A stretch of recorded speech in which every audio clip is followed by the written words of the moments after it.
Rosenblatt. Filch knew the secret passageways of the school better than anyone, except perhaps the Weasley twins, and could pop up as suddenly as any of the ghosts.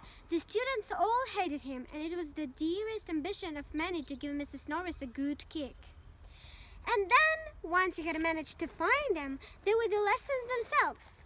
There was a lot of more magic, as Harry quickly found out, than waving your wand and saying a few funny words. They had to study the night skies through the telescopes every Wednesday at night and learn the names of different stars and the movement of the planets. 3 times a week they went out to the greenhouses behind the castle to study herbology with a dumpty little witch called Professor Sprout, where they learned how to take care of the strange plants and fungi and found out that they were useful. Easily the most boring lessons was history of magic, which was the only class taught by a ghost. Professor Binns had been very old indeed when he had fallen asleep in front of the staff room fire and got up next morning to teach, leaving his body behind him. Binns droned on while they scribbled down names and dates and got Emmerich the Evil and Uric the Oddball mixed up. Professor Flitwick, the charms teacher, was a tiny little wizard who had to stand a pile of books to see over his desk.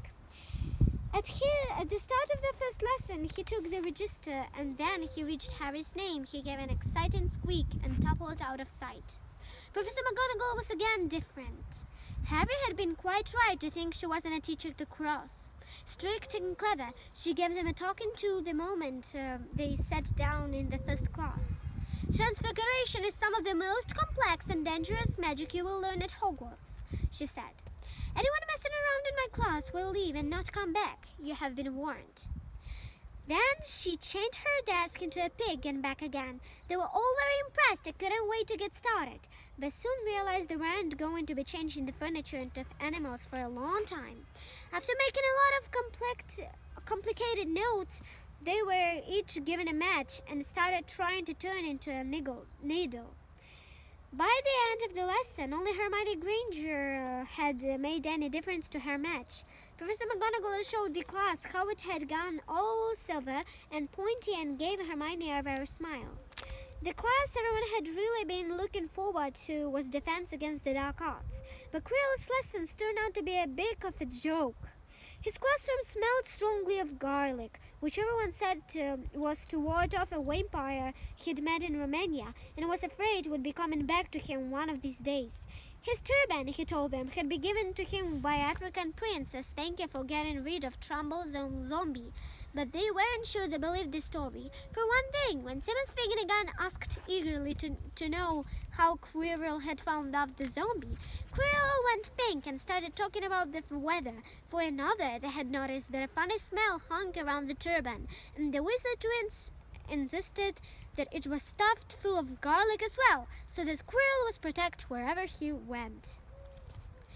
Harry was very relieved to find out that he wasn't miles behind everyone else. Lots of people had come from Muggle families, and like him, hadn't any idea what they were witches and wizards. There was so much to learn that even people like Ron didn't have much of a head start. Friday was an important day for Harry and Ron, then finally managed to find their way down to the Great Hall for breakfast without even getting lost. What have you got today? Harry asked Ron as he poured sugar on his porridge. Double portions with the Slytherins, said Ron. Snape's head of Slytherin House. They say he always favors them. He will be able to see if it's true. Wish McGonagall favorited us, said Harry. Professor McGonagall was head of Gryffindor House, but it hadn't stopped her giving him a huge pile of homework the day before. Just then, the post arrived. Harry had got used to this by now, but it had given him a bit of a shock on the first morning, when about 100 owls had suddenly streamed into the Great Hall during breakfast, circling the tables until they saw their owners, and dropping letters and packages onto their laps. Hydrix hadn't bought Harry anything so far. She sometimes flew in to nibble into his ear and have a bit of toast before going off to sleep in the owlery with the other school owls. This morning, however, she fluttered down between the marmalade and the sugar bowl and dropped a note onto Harry's plate. Harry tore it open at once. "Dear Harry," it said in a very untidy scrawl. "I know you get Friday afternoons off, so would you like to come and have a cup of tea with me around 3? I want to hear all about your first week. Send us an answer back with Hagrid." Harry borrowed Ron's quill, script, "Yes, please, see you later," on the back of the note and sent Hagrid off again. It was lucky that Harry had tea with Hagrid to look forward to, because the potions lesson turned out to be the worst thing that happened to him so far. At the start of term banquet, Harry got the idea that Professor Snape disliked him. By the end of the first potions lesson, he knew he'd be wrong. Snape didn't dislike Harry, he hated him. Potions lessons took place down in one of the dungeons. It was colder up than in the main castle, and would have been quite creepy enough without the pickled animals floating in glass jars all around the walls. Snape, like Flitwick, started the class by taking the register, and like Flitwick, he posted Harry's name. "Ah, yes," he said softly. "Harry Potter, our new celebrity." Draco Malfoy and his friends Crabbe and Goyle sniggered behind their hands. Snape finished calling the names and looked up at the class. His eyes were black like Hagrid's, but they had none of Hagrid's warmth. They were cold and empty, as made you think of dark tunnels. This is the Snape teacher in his class. "You're here to learn this doubled science and exact of art potion making," he began. He spoke in barely more than a whisper, but they caught every word. Like Professor McGonagall, Snape had the gift of keeping a class silent without effort. "As there is a little foolish wand waving here, many of you will hardly believe this is magic. I don't expect you will really understand the beauty of the softly simmering cauldron with its shimmering fumes, the delicate power of liquids that creep through human veins, bewitching the mind and chasing the senses. I can teach you how to boil fame, brew glory, even stop a death, if you aren't as big as a bunch of dunderheads as I usually have to teach." More silence followed his little speech. Harry and Ron exchanged looks with raised eyebrows. Hermione Granger was at the edge of her seat and looked desperate to start proving that she wasn't a dunderhead. "Potter," said Snape suddenly, "what would I get if I added powdered root of asphodel to an infusion of wormwood?" "Powdered root of what to an infusion of what?"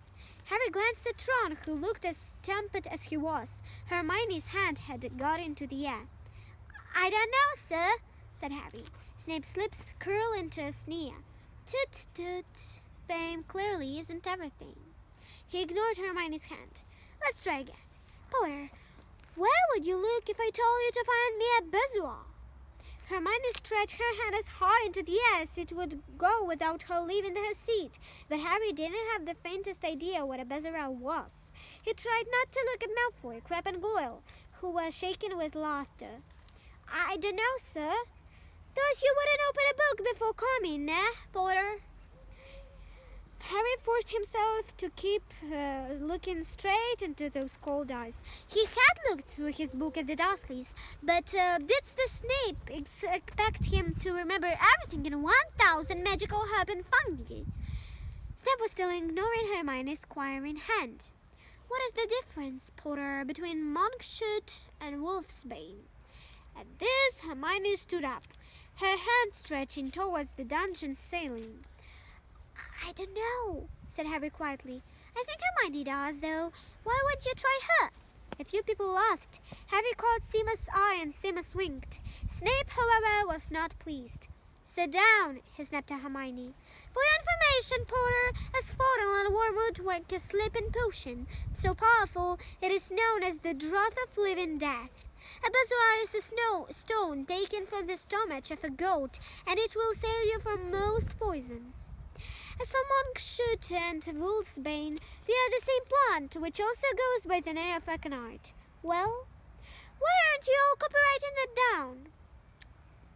There was a sudden rummaging for quills and parchment. Over the noise, Snape said, And the point will be taken from Gryffindor House, your cheek, Potter. Things didn't improve for the Gryffindors. As the potions lesson continued, Snape put them all into pairs and said to mixing up a simple potion to cure boils.